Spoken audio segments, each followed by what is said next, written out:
گزشتہ ہفتے کانگریس مین بریٹ شرمن نے امریکی وزیر خارجہ اینٹنی بلنکن کو ایک خط میں پاکستان میں جمہوریت، انسانی حقوق اور قانون کی حکمرانی سے متعلق اپنی تشویش کا اظہار کرتے ہوئے امریکہ کی پاکستان سے متعلق پالیسی کو انسانی حقوق سے جوڑنے کو کہا اور اس معاملے میں ذمہ داران کے احتساب کی بھی بات کی۔ ارم عباسی اس وقت ہمارے ساتھ کیپٹل ہل سے موجود ہیں، ان سے اس حوالے سے مزید بات کرتے ہیں۔ ارم، کیا کوئی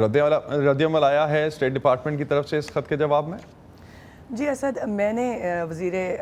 اسٹیٹ ڈپارٹمنٹ وزیر خارجہ کے سامنے یہ سوال رکھا کہ بریٹ شرمن کے خط پہ جو باتیں انہوں نے کہیں اور جو ان کا مطالبہ تھا کہ وزارت خارجہ جو ہے وہ ایکٹ کرے، وہ کوئی ایکشن لے، اس حوالے سے جب پوچھا تو ان کا یہ کہنا تھا کہ اسٹیٹ ڈپارٹمنٹ جنرلی جو ہے اس طرح کی پارلیمانی خطوں کے کتابت پر بیان نہیں دیتا، لیکن ساتھ ہی ساتھ بیان میں یہ بھی کہا گیا ہے کہ پاکستان کے ساتھ امریکہ کے درینہ تعلقات کو امریکہ ویلیو کرتا ہے اور امریکی مفاد میں ہے کہ پاکستان خوشحال ہو، جمہوری اقدار کا پاس رکھا جائے اور ساتھ ہی ساتھ انسانی حقوق کی پاسداری کی جائے۔ اور